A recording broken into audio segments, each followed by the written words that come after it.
Hello नमस्कार दोस्तों, स्वागत है आपका आपके अपने यूट्यूब चैनल दृष्टि एकेडमी में। दोस्तों, आज हम पढ़ेंगे इस वीडियो में हिंदी व्याकरण में वचन के बारे में कि वचन किसे कहते हैं और वचन के कितने भेद हैं। तो आइए देखते हैं वचन किसे कहते हैं। सबसे पहले है वचन का अर्थ।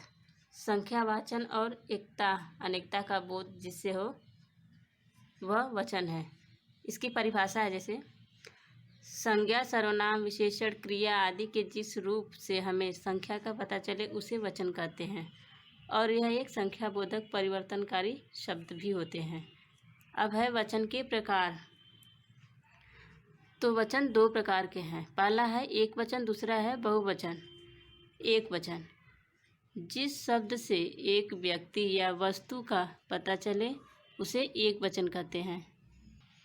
जैसे पुस्तक, घड़ी, लड़का, कलम, माता पिता, स्त्री, टोपी, घोड़ा, बकरी, नदी, वह, यह, गाड़ी, अध्यापक, गीता, श्याम आदि ऐसे शब्द एक वचन है। जैसे कुछ वाक्य है इसके लिए, समुद्र का पानी खारा होता है। यहाँ समुद्र की बात की जा रही है, किसी एक समुद्र। जैसे दूसरा है मछली जल में रहती है। मछली कहाँ रहती है? जल में। यहाँ मछली भी एक की बात की जाए, जरूरी नहीं कि वो बहुवचन को ही दर्शाए। तीसरा वाक्य है मोहन ने गाना गाया। मोहन यहाँ एक लड़के का नाम है, यानी कि एक वचन। अब दूसरा है बहुवचन। इसमें जिस शब्द से दो या दो से अधिक प्राणी, व्यक्ति, वस्तु आदि का पता चले उसे बहुवचन कहते हैं। जैसे इसके लिए कुछ शब्द हैं, पुस्तकें, लड़के, घड़ियाँ, कपड़े, टोपियाँ, मालाएं, गुरुजन, स्त्रियाँ, महिलाएं, लड़कियाँ, केले, घोड़े, हम, ये, वे, गाड़ियाँ आदि ये बहुवचन के शब्द हैं। इसके कुछ उदाहरण भी है, जैसे गाड़ियों में ईंधन डालो। गाड़ियों यानी एक से अधिक गाड़ियों की यहाँ बात की जा रही है, यानी कि बहुवचन। दूसरा है नदियों का जल स्वच्छ है, यानी नदियों, यहाँ एक नदी की बात न करके बहुत सारी नदियों की बात की जा रही है, यानी कि इस वाक्य में नदियों बहुवचन के रूप में दिखाया जा रहा है। तीसरा है मुनियों का आश्रम जंगल में था। मुनियों यानी कि बहुवचन, एक मुनि न होकर बहुत सारे मुनियों की बात की जा रही है इस वाक्य में। चौथा है लड़कों ने पढ़ा। लड़कों ने यानी यहाँ एक लड़का न होकर लड़कों, बहुत सारे लड़कों की बात की जा रही, यानी कि बहुवचन ये भी है। अब है जैसे वचन परिवर्तन के कुछ नियम हैं जो एक वचन से बहुवचन में कैसे परिवर्तित होते हैं। तो सबसे पहला नियम जो है, पुल्लिंग शब्दों में आ के स्थान पर ए लगाकर बहुवचन बनाया जाता है। जैसे यहाँ लड़का है, जैसे इसमें ए जोड़ दिया जाए लड़के हो जाएगा, यानी लड़का एक वचन, और ए जोड़ने के बाद लड़के शब्द हो जाएगा, यानी कि बहुवचन। और दूसरा है घोड़ा, एक वचन, यानी एक घोड़े की बात की जा रही है, लेकिन जैसे इसमें प्रत्यय के रूप में ए जोड़ दिया जाए घोड़े हो जाएंगे, यानी कि बहुत सारे घोड़े वचन, एक वचन से बहुवचन, बहुत सारे घोड़े। तीसरा है कौवा। कौवा यहाँ एक कौवे की बात की जाए, लेकिन जैसे इसमें ए जोड़ दिया जाए बहुत सारे कौवे हो जाएंगे, यानी कि एक वचन से बहुवचन। चौथा है बेटा। एक बेटा की बात की जा रही है इसमें, किसी एक लड़के की, लेकिन जैसे ही इसमें ए जोड़ दिया जाए प्रत्यय के रूप में, ये भी बेटे हो जाएगा, यानी एक वचन से बहुवचन में परिवर्तन होना। अब जो दूसरा नियम है वो स्त्रीलिंग शब्दों में अ के स्थान पर ए लगाकर बहुवचन बनाया जाता है। जैसे गाय। गाय यानी कि एक वचन, एक गाय की बात की जा रही है, लेकिन जैसे इसमें ए जोड़ दिया जाए प्रत्यय के रूप में गाय हो जाएगी, यानी एक वचन से बहुवचन में। दूसरा है रात। रात यानी एक रात की बात की जा रही है, किसी भी एक रात की, लेकिन जैसे ही रात के प्रत्यय के रूप में ए जोड़ दिया जाए इसमें रात शब्द में, यानी कि रातें, एक रात से रातें हो जाना, यानी एक रात से, यहाँ एक वचन, दूसरा है बहुवचन। औरत। औरत यानी एक औरत की बात की जा रही है, यानी ये एक वचन है, लेकिन जैसे इसमें ए जोड़ दिया जाए प्रत्यय के रूप में औरतें हो जाएंगी, यानी एक से अधिक औरतें। चौथा है झील। किसी एक झील की बात की जा रही है, लेकिन जैसे इसमें भी प्रत्येक रूप में ए जोड़ दिया जाए झीलें हो जाएंगी यानी बहुवचन। तीसरा नियम जो है, स्त्रीलिंग शब्दों में आ और उ के साथ ए लगाया जाना। जैसे माता है, माता किसी एक माँ या माता की बात की जा रही है यानी कि एक वचन, लेकिन जैसे इसमें ए जोड़ दिया जाए माताएं हो जाएंगी यानी बहुवचन। दूसरा है दवा, दवा की बात की जा रही है, लेकिन जैसे इसमें ए जोड़ दिया जाए ये भी हो जाएंगी दवाएं, दवा से दवाएं यानी बहुवचन। अब तीसरा है रुपया, यानी किसी भी एक रुपये की बात की जा रही है, रुपया की बात की जा रही है, लेकिन जैसे ही इसमें भी ए जोड़ दिया जाए प्रत्यय के रूप में ये रुपये हो जाएंगे यानी एक से अधिक रुपये की बात की जा रही है यानी एक वचन से बहुवचन में परिवर्तन होना। अब चौथा है वस्तु, यहाँ किसी एक वस्तु की बात की जा रही है, कोई भी वस्तु है, एक वस्तु यानी कि एक वचन, लेकिन जैसे इसमें ए जोड़ दिया जाए प्रत्यय के रूप में वस्तुएं हो जाएंगी यानी बहुवचन। अब है अगला चौथा नियम, स्त्रीलिंग शब्दों में ई की जगह पर ई या लगाया जाना। जैसे खिड़की है यानी किसी भी एक खिड़की की बात की जा रही है यानी एक वचन, लेकिन जैसे ही इसमें या जोड़ दिया जाए खिड़कियाँ हो जाएंगी यानी एक वचन से बहुवचन में परिवर्तन होना। दूसरी है लड़की, लड़की किसी एक लड़की की बात की जा रही है, लेकिन जैसे ही इसमें या जोड़ दिया जाए लड़कियाँ हो जाएंगी, ये सब लड़की से लड़कियाँ हो जाएंगी यानी बहुवचन का रूप यह है। अगला है मछली, मछली की बात की जा रही है, लेकिन जैसे इसमें भी या जोड़ दिया जाए प्रत्यय के रूप में बहुत सारी मछलियाँ आ जाएंगी यानी मछली से मछलियाँ, एक वचन से बहुवचन।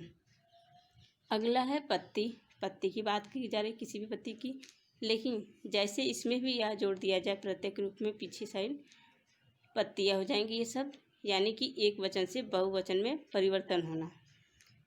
अगला है दवाई, दवाई की बात की जा रही है, लेकिन इसमें भी जैसे प्रत्यय के रूप में या जोड़ दिया जाए दवाई से दवाइयाँ हो जाएंगी यानी एक वचन से बहुवचन में परिवर्तन होना। अब अगला है जो छठा नियम, स्त्रीलिंग शब्दों में या के साथ चंद्र बिंदु लगाना जो एक वचन से बहुवचन में परिवर्तन होता है। जैसे चिड़िया यानी एक चिड़िया की बात की जा रही है, लेकिन जैसे इसमें या यानी चंद्र बिंदु भी लगा दिया जाए यहाँ की जगह चिड़िया से चिड़ियाँ हो जाएंगी यानी एक वचन से बहुवचन। अब अगला है गुड़िया, गुड़िया किसी एक गुड़िया की बात की जा रही है, लेकिन जैसे इसमें गुड़िया की जगह या भी जोड़ दिया जाए यानी कि चंद्र बिंदु तो ये एक वचन से बहुवचन में परिवर्तित हो जाएगा। अगला है पुरिया, पुरिया किसी एक पुरी की बात की जा रही है यानी एक वचन, लेकिन जैसे इसमें या लगा दिया जाए चंद्र बिंदु के साथ पूरियाँ हो जाएंगी यानी एक से अधिक पूरियाँ यानी कि एक वचन से बहुवचन। अब अगला नियम है सातवां, कुछ शब्दों को बहुवचन बनाने के लिए उ के साथ स्थान पर उ और अंत में ए लगाया जाता है। जैसे वस्तु होती है, कोई भी वस्तु हो एक वस्तु, लेकिन जैसे इसमें चंद्र बिंदु के साथ ए लगा दिया जाए वस्तु से वस्तुएं हो जाएंगी यानी कि एक वचन से बहुवचन में परिवर्तन हो। अगला है बहु, किसी एक बहु की बात की जा रही है, लेकिन इसमें भी जैसे ए जोड़ दिया जाए चंद्र बिंदु के साथ प्रत्यय लगा दिया जाए बहु से बहुवे शब्द हो जाएंगे यानी कि एक वचन से बहुवचन में परिवर्तन होना। अब अगला है वधू, किसी एक वधू या नारी की बात की जा रही है, लेकिन जैसे इसमें भी ए जोड़ दिया जाए प्रत्यय के रूप में वधू से वधुवे हो जाएंगे यानी कि एक वचन से बहुवचन।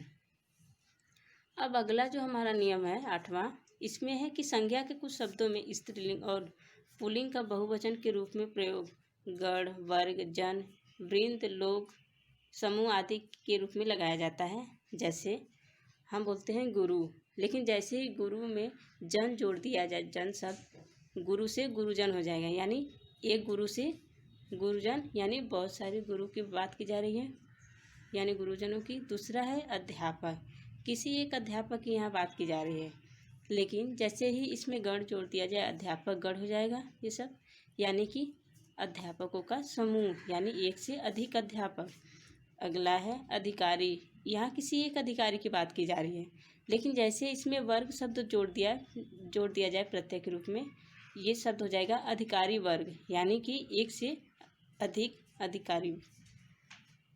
यहाँ है अगला बालक, किसी एक बालक की बच्चे की बात की जा रही है लड़के की, लेकिन जैसे इसमें वृंद जोड़ दिया जाए बालक वृंद हो जाएगा। यानी एक वचन से बहुवचन। अगला है देव। यहाँ किसी एक देव ईश्वर की बात की जा रही है, लेकिन जिसमें भी जैसे प्रत्यय के रूप में गढ़ जोड़ दिया जाए तो यानी यहाँ ईश्वर की या देवों की देवताओं के समूह की बात होने लगी, यानी कि एक वचन से बहुवचन में परिवर्तन होना है। अगला है श्रोता। किसी एक सुनने वाले या श्रोता की यहाँ बात की जा रही है, लेकिन जैसे इसमें भी गढ़ जोड़ दिया जाए प्रत्यय के रूप में, ये शब्द हो जाएगा श्रोतागण, यानी कि एक वचन से बहुवचन में परिवर्तन होना। अब अगला नियम है 9वां। कुछ शब्दों का प्रयोग 2 बार करके बहुवचन शब्द बनाना है। जैसे हम बोलते हैं रात, यहाँ किसी एक रात की बात की जा रही है, लेकिन जैसे हम किसी भी वाक्य में रात रात बोले, यानी कि रातों रात या रात रात, या बोला जाए मोहन ने रात रात जग कर काम किया, यानी यहाँ एक वचन से बहुवचन का प्रयोग किया जा रहा है। एक रात से बहुत सारी रात की बात की जा रही है, यानी कि एक वचन से बहुवचन में परिवर्तन होना। अगला है हमेशा। हमेशा शब्द हमेशा बहुवचन में होता है, लेकिन यहाँ हमेशा एक वचन में हुआ है। लेकिन जैसे ही हम हमेशा हमेशा बोले कि हमेशा हमेशा के लिए यहाँ से चले जाओ या ये कर दो, तो यहाँ हो जाएगा जो एक वचन से बहुवचन। अगला है गली। किसी एक गली की बात की जा रही है, यानी कि एक वचन, लेकिन जैसे ही बोले गली गली तो एक वचन से बहुवचन के रूप में परिवर्तन होना है। अगला है दिन। किसी एक दिन की बात की जा रही है, लेकिन जैसे हम बोले कि दिन दिन या दिनों दिन, यहाँ दिन यानी दिन, एक दिन यानी दिन दिन, बहुत दिन यानी एक वचन से बहुवचन। अगला है गांव। किसी एक गांव की बात की जा रही है, लेकिन जैसे हम बोले गांव गांव, गांव गांव के लोग ऐसे किए, मतलब एक गांव से यहाँ अधिक गांव की बात की जा रही है, यानी कि एक वचन से बहुवचन। अब अगला नियम है जो 10वां।